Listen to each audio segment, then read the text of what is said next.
Hello, welcome to my channel. Another bibliophile reads. I am here to do a tag. This is the Choose Wisely tag. It was inspired from a video from BookJack, and it was weaponized into a tag by MJ, and she kindly tagged me in her original video. And the idea of this tag is to, 1, choose 3 books that destroyed you as a reader and 3 books that restored you. That is the first prompt. And the second prompt is to tag some people.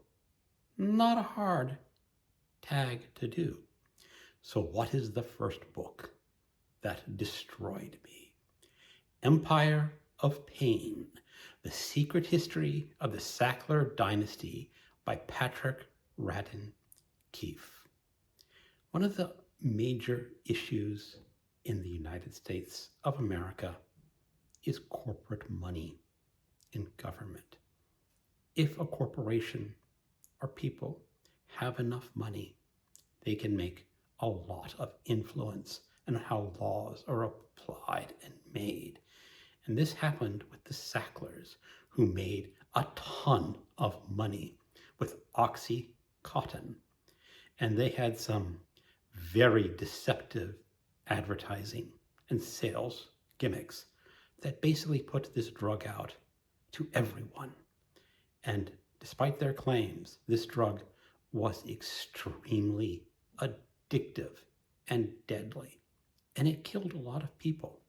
And this book goes through and describes how that happened and just our total lack of any sort of method to stop these people for a long time.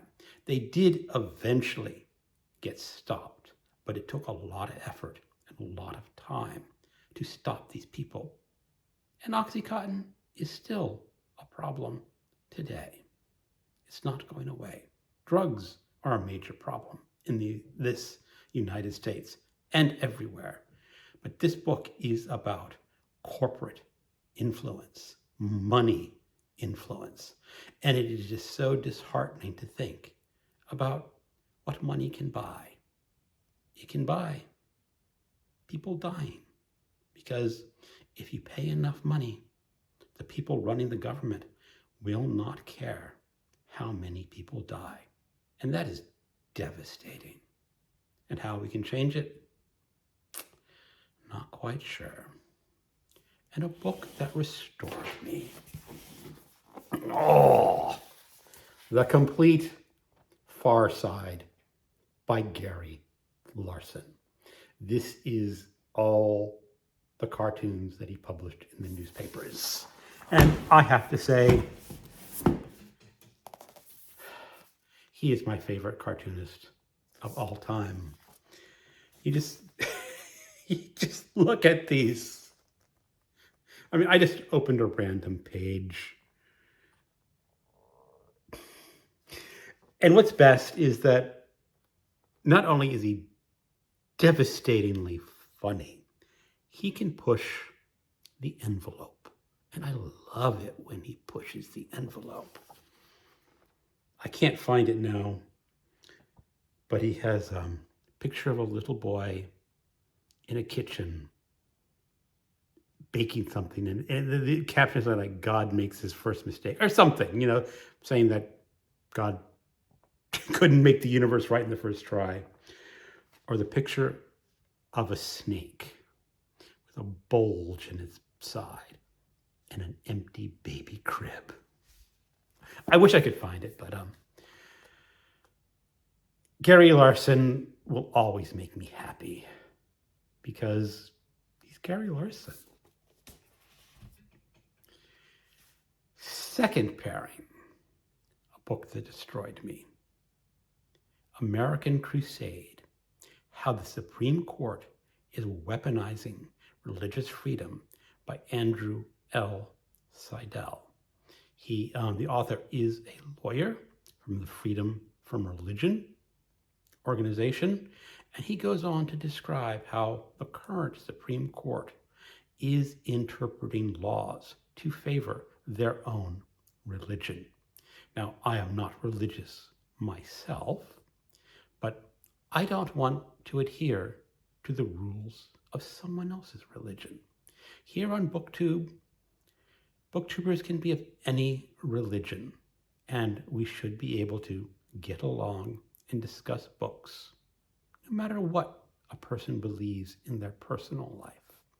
The same should apply to neighbors and family. But what I don't want are 6 Catholic judges interpreting laws that, in the name of religious freedom, they are making laws that favor their own religion and make it harder for people who are not of that religion to live their own lives the way they want to. Now, this book covers a number of different subjects, such as the baker in Colorado who did not want to make a gay cake or make a cake for a gay couple.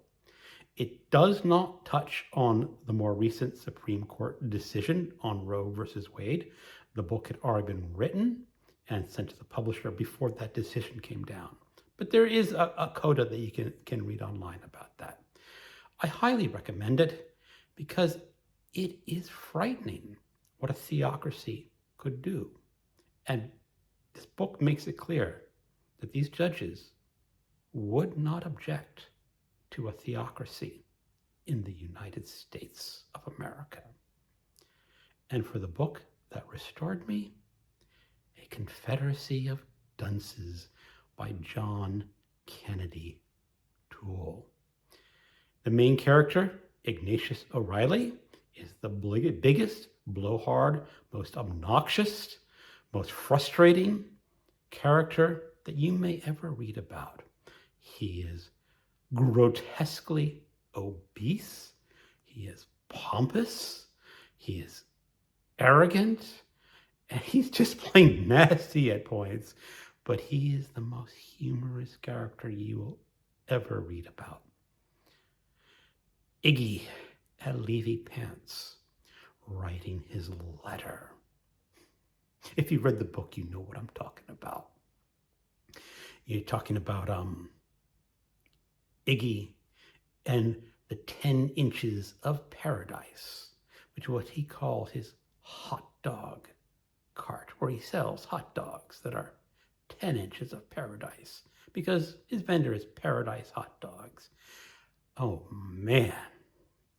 You have Jones, the boy in the bar. He's a vagrant. He's a black Louisiana man forced to work below the minimum wage. Man, you can't help but laugh at him. Patrolman Mancuso, assigned to the men's room to find perverts. It is just amazingly entertaining novel. It always enlightens me. It always makes me laugh.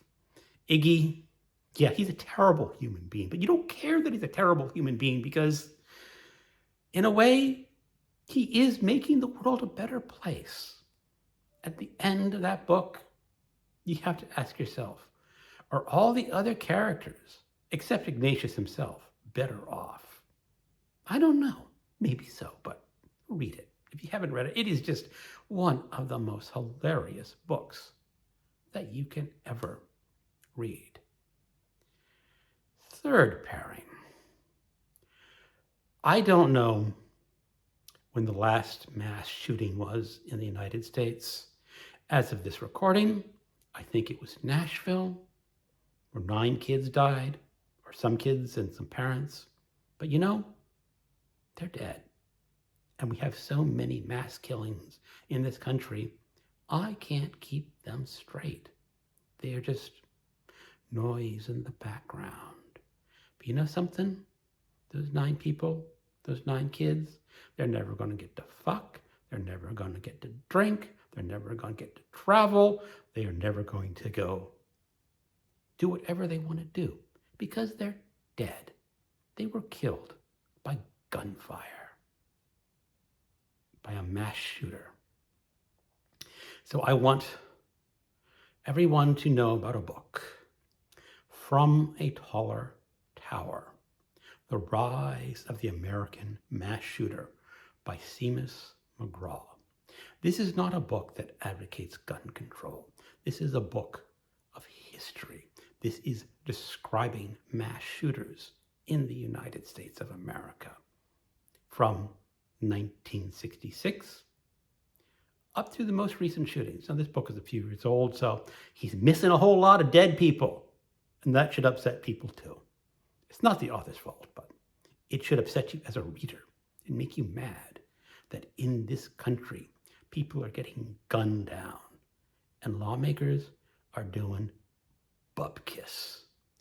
So read this book. It is very illuminating. As I said, it's not about gun control. It is about the history of mass shooters. He makes some suggestions of what could be changed, but I don't think he got it right. But it was a noble effort. And yes, this book will absolutely destroy you because he's talking about people dying by gunfire. So upsetting. And a book that'll restore me. I might catch some heat for this one. And it's not just one book. I'm talking Flashman by George MacDonald Fraser. Flashman is one of the most obnoxious, bigoted characters you will ever meet. He grew up it's about the Victorian age. These were written between the 60s and the 80s. And Flashman is a Victorian hero who always saves the day in the battles of the time. But Flashman, he is the most cowardly man you will ever meet. He wants to run away from battles. In fact, he wants to run away so bad, he will fight like a maniac to get away from the battle, and everyone thinks he's a hero afterwards. He also uses terrible language about minorities. It would make a lot of people's eyes spin, but he is just such an amazing character. Through all his cowardice, all his bigotry, all his dastardly deeds, you are just busting a gut laughing at his exploits because they are funny. And as historical novels, they're actually pretty good. George MacDonald Fraser put a little bit of effort to research his history, so you get a little bit of history with your humor and your adventure. I cannot recommend these highly enough. If you're feeling down in the dumps, pick up a Flashman book and you will be so entertained, your worries will just fade away. So those are the 3 books that destroyed me and the 3 books that restored me. And now to tag some people. I'm going to tag my buddy, Bad is Rad. I'm going to do Book Time with Elvis. I'm going to do Ms. Reads a Lot and the Grape Jelly Library. Thank you for watching and keep on reading.